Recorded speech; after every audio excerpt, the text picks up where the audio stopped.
অৱস্থা বেয়া একদম ৰঙা চিঙা পৰি গৈছে হিমন্ত বিশ্ব শৰ্মা মই চাই আছো মানে মানুহটো কেলে ইমান কম হৈছে তাৰপৰা চাইছো মানে এইটো মিয়াখেদা আন্দোলনটো যেতিয়া বিফল হৈ গ'ল তেওঁ মানে সাংঘাতিক ধৰণৰ খং গোটেই লাল হৈ গৈছে মানুহটো মই চাইছো এই কথা বতৰাবিলাক আৰু এনেও আমি কৈ আছিলো যে এই মিয়াখেদা আন্দোলনটো ভুৱা এটা আন্দোলন এটাও মিয়া তাৰপৰা খেদিব নোৱাৰে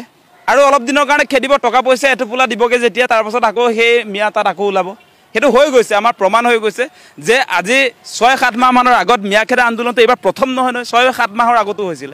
সেই মিয়াখেদা আন্দোলন তেতিয়া ক'লে যে উজনি অসমৰ মিয়া মুক্ত কৰা হ'ল বুলি সেই সময়ত কোৱা হৈছিল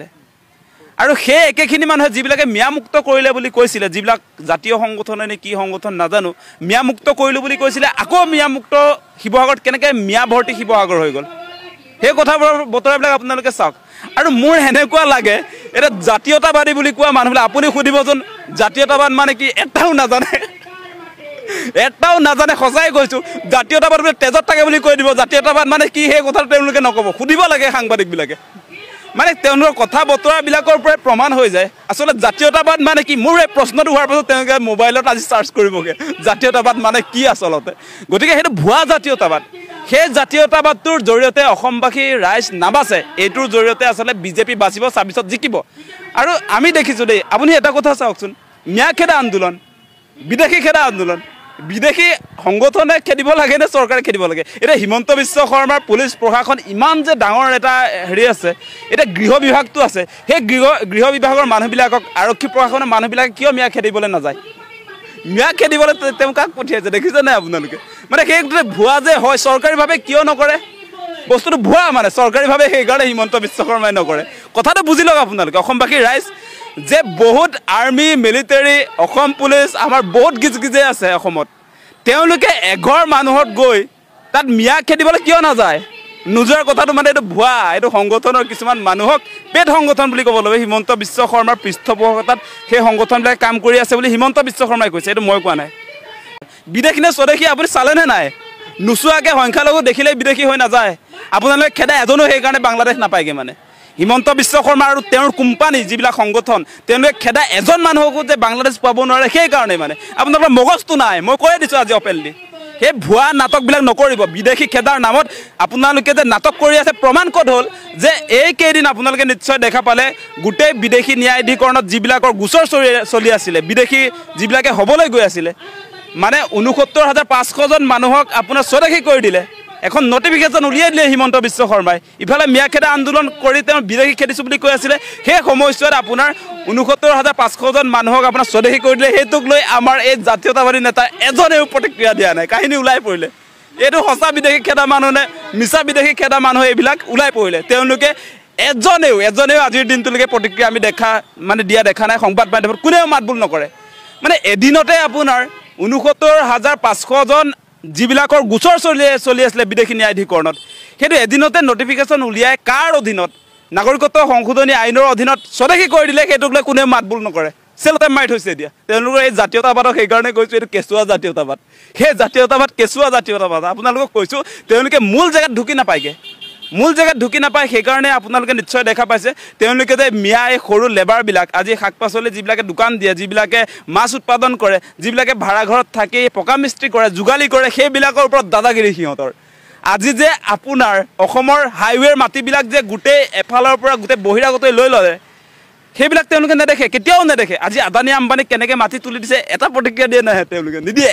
আজি ৰামদেৱক যে আপোনাৰ পাম খেতি কৰিবৰ কাৰণে যিটো মাটি তুলি দিছে গোলাঘাটত আজি যাদৱ পায়েং তেখেতে সন্মুখত আহিবলগীয়া হৈছে সন্মুখত কোন আছিলে সন্মুখত থকাবিলাকে দেখোন এই কথা বতৰা নকয় আজি গতিকে ক'ত ধৰিবলৈ ক'ত ধৰি আছে কেঁচুৱা জাতীয়তাবাদ মানে সেইসকল লোকক কৈছোঁ যিবিলাকে এই সৰু মানুহৰ ওপৰত দাদাগিৰিটো চলাইছে এতিয়া ডাঙৰ যিবিলাক পুঁজিপতি কৰ্পৰেট হাউচৰ বিৰুদ্ধে এটা শব্দই ক'ব নোৱাৰে তেওঁলোকে আজি তিনিচুকীয়া জিলাত কাৰ দখলত আছে তিনিচুকীয়া জিলাখনৰ এই টাউনখনত তিনিচুকীয়া জিলাৰ টাউনখন কাৰ হাতত আছে এতিয়া কাৰ হাতত আছে মিয়াৰ হাতত আছে নে কাৰ হাতত আছে আপোনালোকে নিজক সোধক আজি অসমৰ গোটেইকেইটা টাউন কাৰ হাতত আছে কাৰ পৰা আমাৰ লোকচান হৈছে সেই কথাটো চাওক মিয়াৰ পৰা লোকচান হৈছে বুলি যে কৈ আছোঁ আমি কেৱল মিয়াৰ পৰা হৈছেনে মিয়াক গালি পাৰি আছোঁ সেই ইফালে যে শক্তিশালী হৈ গৈ আছে তেওঁলোকে প্ৰতিদিনে যে মাটি গোটাই আছে চৰকাৰখনৰ উচ্ছেদক যে সমৰ্থন কৰি আছে আপোনালোকৰ সেই উচ্ছেদ অভিযানটো আমি দেখিলোঁ 10 কিলোমিটাৰ দূৰলৈ তেওঁলোকে উচ্ছেদ কৰি মানুহবিলাকক বিদেশী বুলি কয় 10 কিলোমিটাৰ দূৰত আপোনাৰ সংস্থাপন কৰে চাপৰ বিলাচীপাৰ সেই প্ৰমাণ গৰুখুটিত তাৰ প্ৰমাণ কাজিৰঙা ৰাষ্ট্ৰীয় উদ্যানত সেইটো আপোনালোকে নিশ্চয় দেখা পায় গুৱাহাটীৰ পৰা গ'লে লেফ্ট ছাইডে থকা মানুহবিলাক ৰাইট ছাইডে লৈ আহিলে সেয়াই বিদেশী খেদা আন্দোলন বাংলাদেশী বুলি কৈছিলে সেইকাৰণে কথাবিলাক ক'বলগীয়া হৈছে গতিকে এনেকুৱা ভুৱা নাটক বন্ধ কৰক অসমৰ ক্ষতি কৰাৰ অধিকাৰ আপোনালোকক কোনে দিলে অসমক ক্ষতি কৰি আছে তেওঁলোকে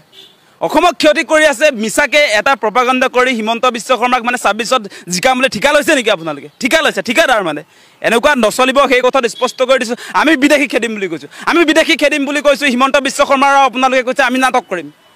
নাটক কৰিবলৈ দিম নেকি আমি নিদিওঁ সেই কথাটো স্পষ্ট সেইকাৰণে এতিয়া অসমৰ ৰাইজে লাহে লাহে বুজি উঠিছে কোন এইবিলাক সংগঠনৰ নেতা ওলাইছে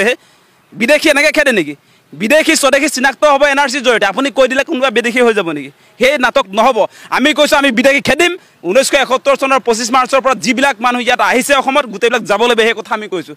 তেওঁলোকে বিদেশী খেদাৰ নাটক কৰিব তাৰপাছত বিদেশী যে স্বদেশী কৰিলে তাক লৈ যে চেলতে মাৰি থ'ব তাৰ বিৰুদ্ধে যে এটা শব্দ ক'ব নোৱাৰে সেইবিলাক ভুৱা জাতীয়তাবাদী নেতাৰ বিৰুদ্ধে সকলো ৰাইজ আচলতে ঐক্যবদ্ধ হ'ব লাগে তেওঁলোকৰ কথাত কোনো শুনিব নালাগে এই মানুহবিলাকৰ কথা শুনিলে অসম জহন্নামে যাব সেই কথাটো স্পষ্ট আৰু যিবিলাক মিয়া মুছলমান দেখিলে যে সন্দেহযুক্ত বুলি কয় আপুনি কি জাতীয়তাবাদী নেতা নিজকে যে কৈ আছে আপুনি কি ভূপেন হাজৰিকাতকৈ ডাঙৰ জাতীয়তাবাদী নেতা আপুনি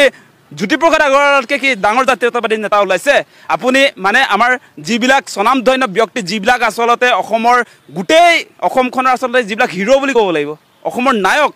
অসমখন গঢ়া যিবিলাক মানুহ আজি ভূপেন হাজৰিকা আজি জ্যোতিপ্ৰসাদ আগৰৱালা বিষ্ণুপ্ৰসাদ ৰাভা আজি অম্বিকাগিৰি ৰায়চৌধুৰী আজি হোমেন বৰগোহাঁই ছাৰলৈকে এওঁলোকৰ বিৰুদ্ধে কাম কৰি আছে এইবিলাকে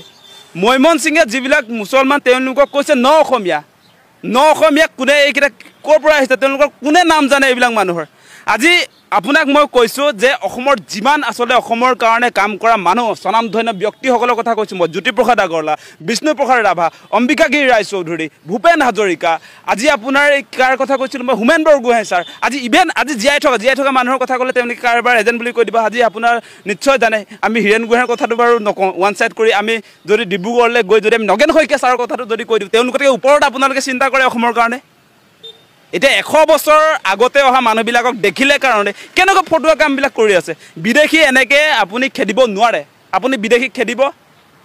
এনেকৈ বিদেশী খেদিব এইটো কোনেও আচলতে এগ্ৰী নকৰে সংবিধানে এগ্ৰী নকৰে সেইকাৰণে আপোনাৰ এই বিদেশী খেদা আন্দোলনটো চৰকাৰে কিয় নকৰে মানে সেইটো লিগেল নহয় সেইকাৰণে তেওঁলোকে নকৰে ইলিগেল এটা বিদেশী খেদা আন্দোলন চলিছে সেই আন্দোলনৰ পৰা সকলো ৰাইজক সাৱধান হ'বৰ কাৰণে আমি অনুৰোধ জনাইছোঁ